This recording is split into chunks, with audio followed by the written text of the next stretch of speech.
As an oncologist, I must warn you, this common habit is triggering silent cancer. Have you ever wondered if something you do every single day could be silently damaging your body without you even realizing it? That nagging fear in the back of your mind that perhaps one of your most innocent daily habits might actually be setting the stage for something terrible down the road. I've seen it countless times in my practice. John, a 73-year-old retired teacher, came to my office last year completely blindsided by his diagnosis. "Doc, I've done everything right," he told me with tears in his eyes. "I quit smoking decades ago. I exercise. I watch what I eat. How could this happen to me?" What John didn't realize was that a simple habit he'd maintained for over 40 years was slowly creating the perfect environment for cancer cells to thrive. And the worst part? Nearly 70% of my senior patients share this exact same habit. It's something so common, so seemingly innocent, that most doctors don't even think to mention it during regular checkups. But the research is clear, and as an oncologist who's dedicated my life to fighting this disease, I can't stay silent anymore.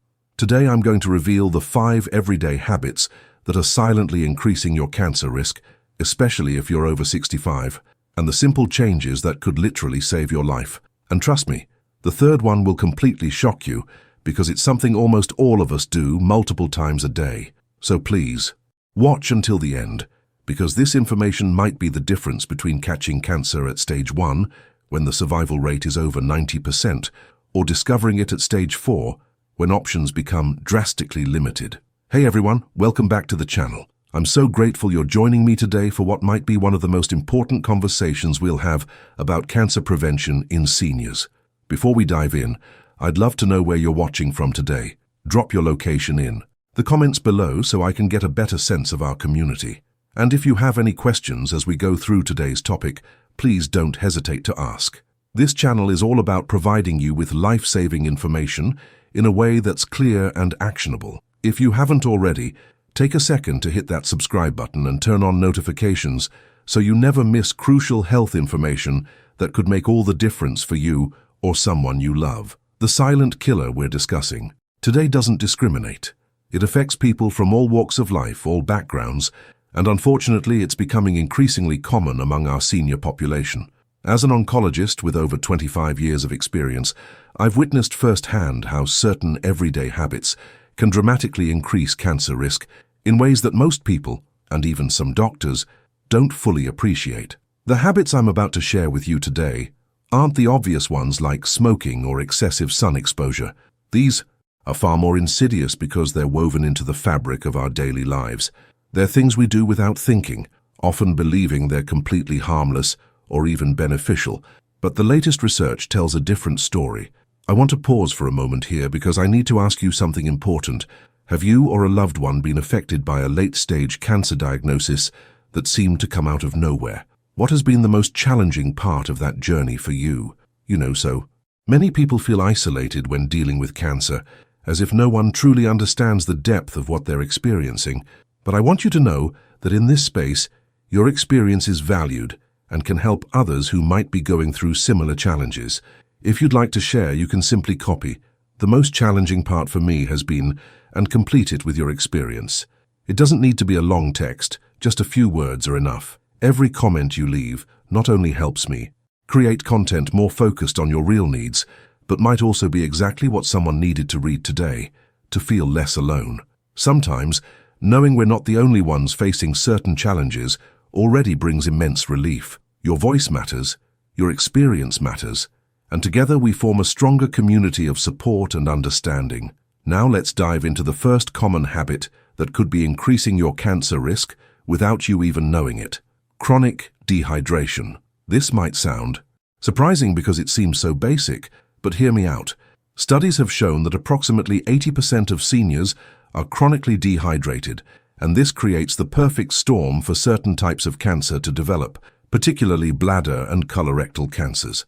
When you're dehydrated, your body can't efficiently flush out toxins and waste products that may contain carcinogens, substances that can damage your DNA and potentially lead to cancer.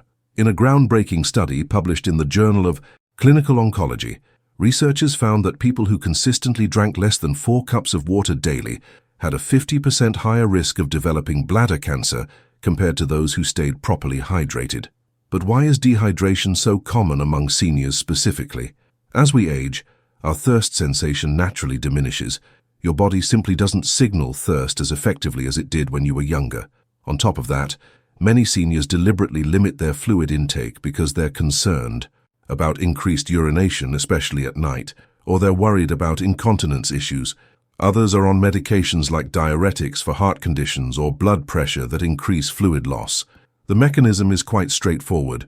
When you're dehydrated, the concentration of potentially harmful substances in your urine increases, and these substances stay in contact with the bladder lining for longer periods. Over time, this can damage the cells lining your bladder and increase the risk of mutations that lead to cancer. Similarly, dehydration leads to harder stools that move more slowly through the colon, increasing the time that any carcinogens in the waste remain in contact with your intestinal walls. So, how much should you be drinking? For most seniors, aiming for about 6 to 8 cups of fluid daily is ideal, but this can vary based on your weight, activity level, and overall health. And here's a practical tip many of my patients find helpful.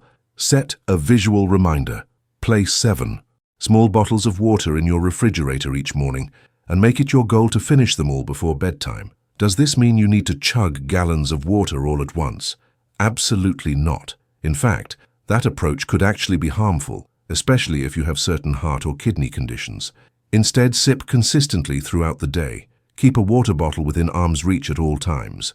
Flavor your water with fresh fruit, if that helps you drink more. And remember that many foods, particularly fruits and vegetables, contain significant amounts of water too.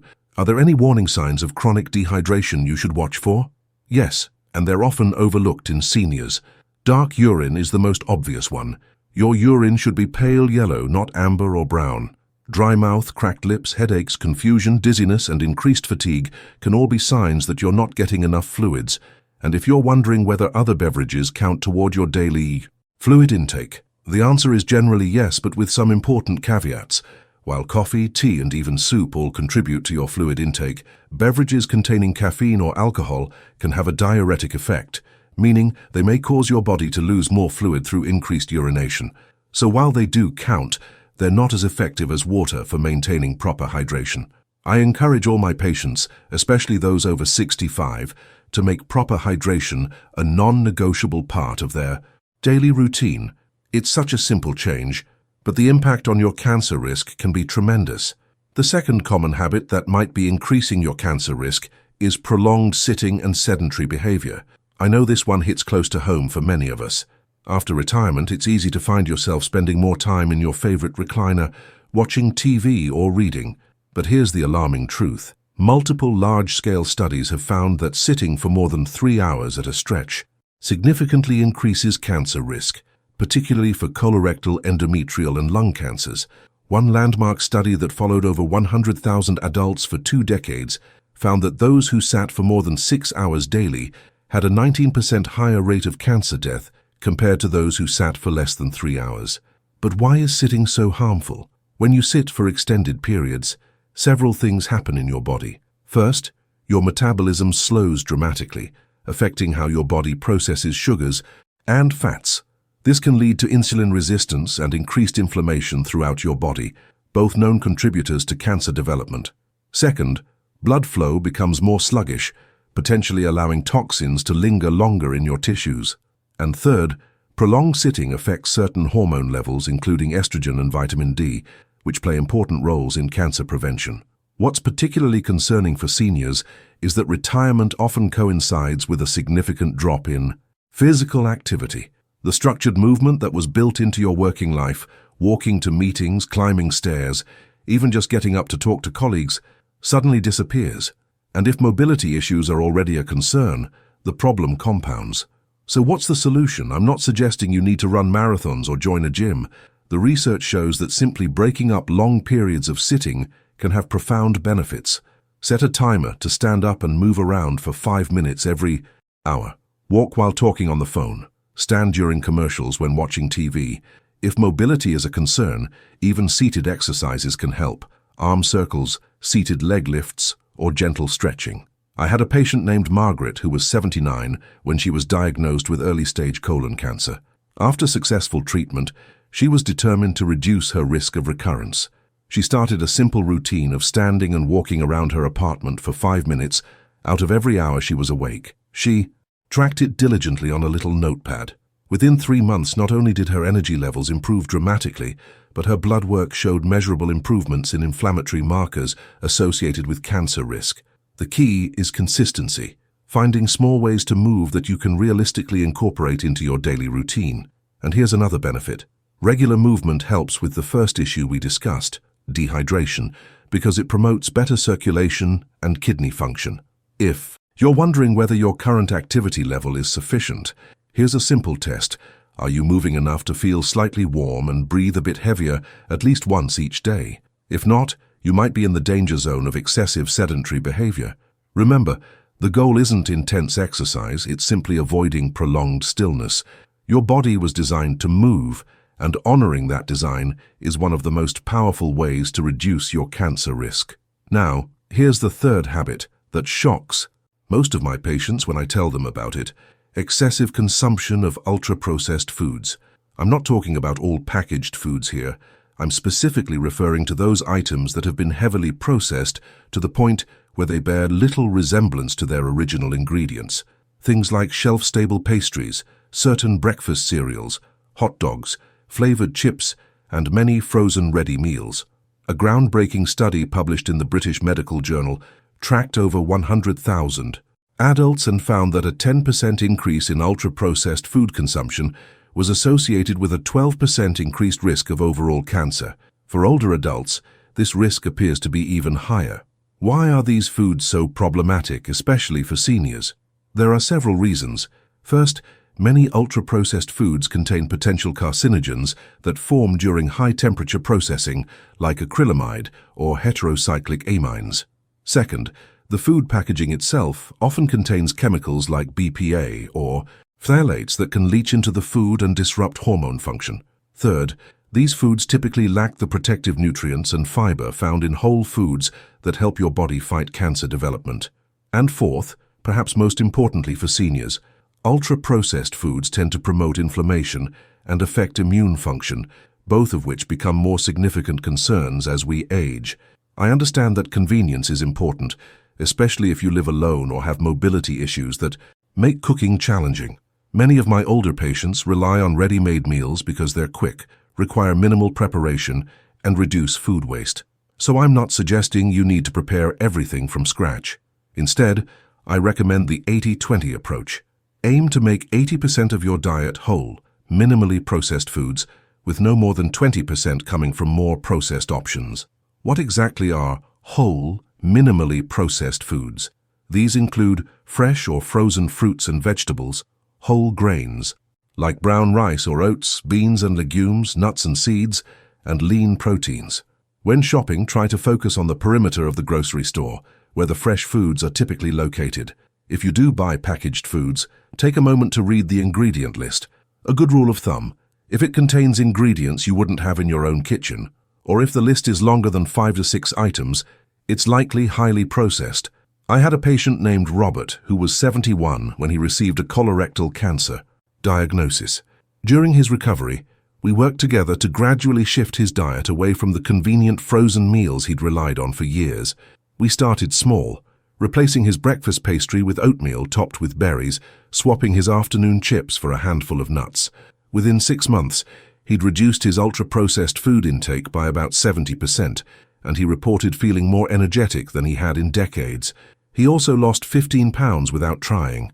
If cooking feels overwhelming, consider these strategies. Batch cook simple items like soups or stews and freeze portions. Take advantage of pre-cut vegetables if chopping is difficult. Explore meal delivery services that focus on fresh ingredients rather than highly processed options. Remember, the goal isn't perfection, it's progress. Even small reductions in ultra-processed foods can make a meaningful difference in your cancer risk. The fourth habit that could be silently increasing your cancer risk is insufficient sleep or poor sleep quality. This is something I see in a large percentage of my senior patients, and the research connecting sleep issues to cancer is becoming increasingly clear.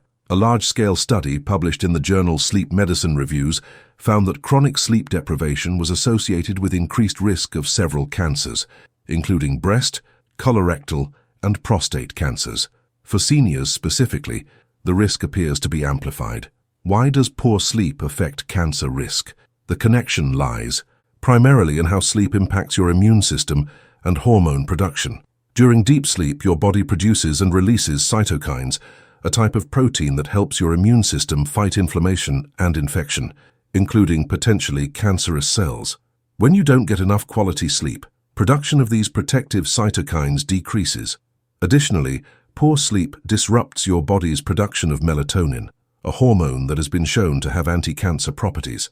There's also emerging evidence that disrupted sleep affects how your genes function, potentially allowing cancer-promoting genes to become more active. I know that sleep often becomes more challenging as we age. Many seniors experience changes in their natural sleep cycle, making it harder to fall asleep or stay asleep throughout the night. Conditions like sleep apnea, restless leg syndrome, arthritis pain, and frequent urination can all interrupt sleep, and certain medications commonly prescribed to seniors can affect sleep quality as well. But despite these challenges, improving your sleep is possible.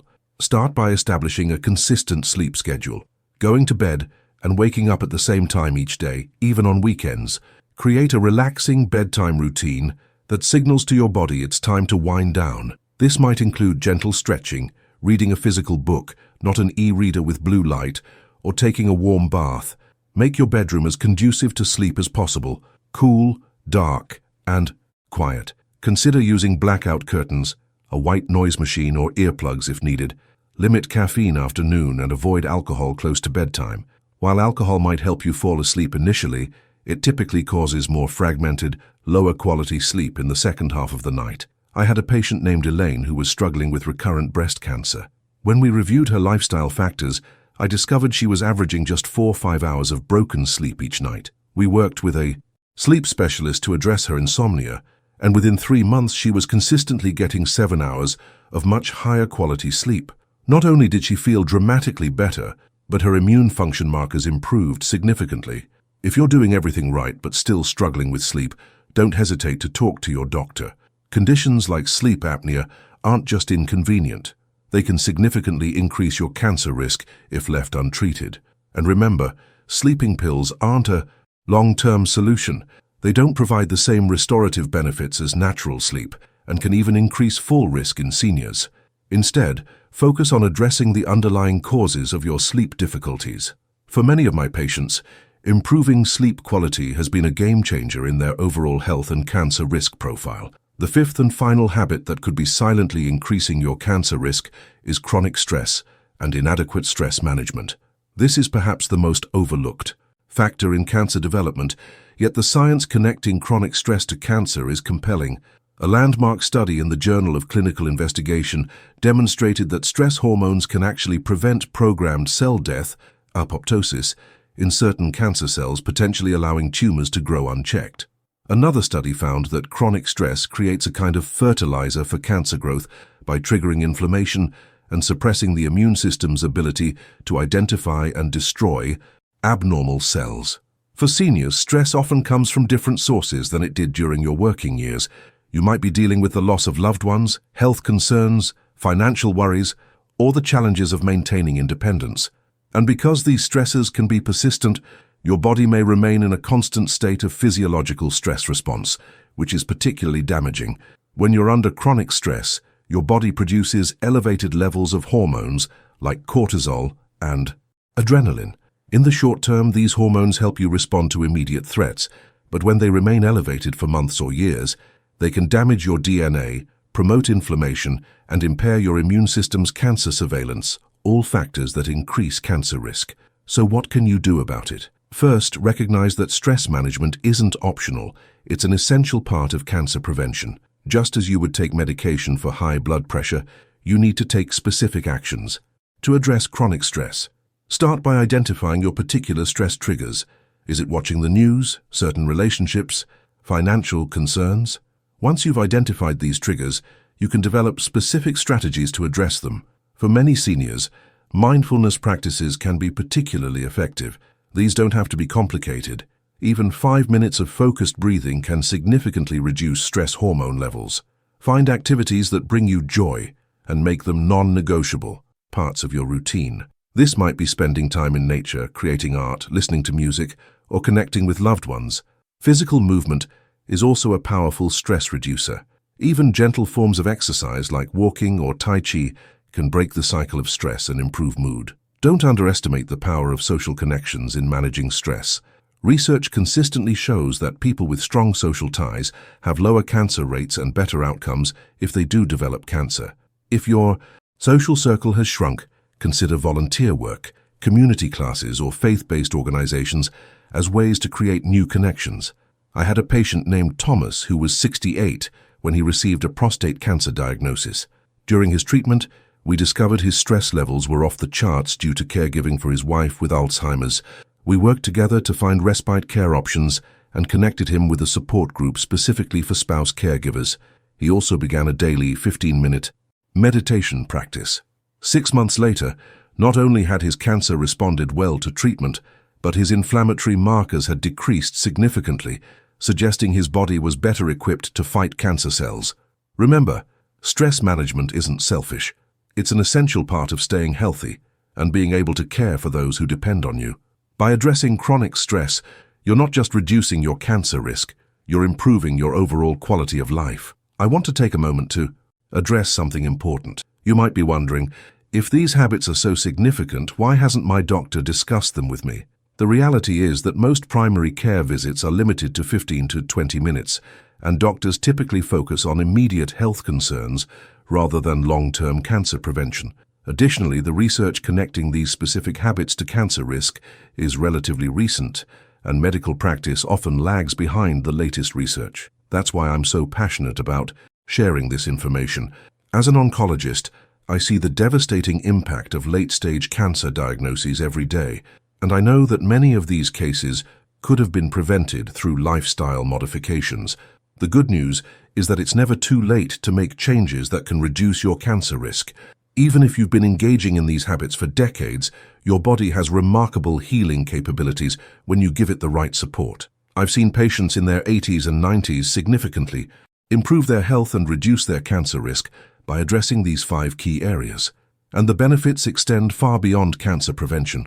The same habits that reduce cancer risk also improve heart health, cognitive function, mood, and overall quality of life. So you're not just adding years to your life, you're adding life to your years.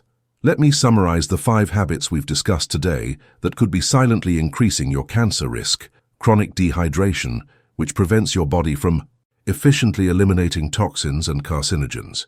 Prolonged sitting and sedentary behavior, which affects metabolism, hormone levels, and inflammation. Excessive consumption of ultra-processed foods, which introduce potential carcinogens while lacking protective nutrients.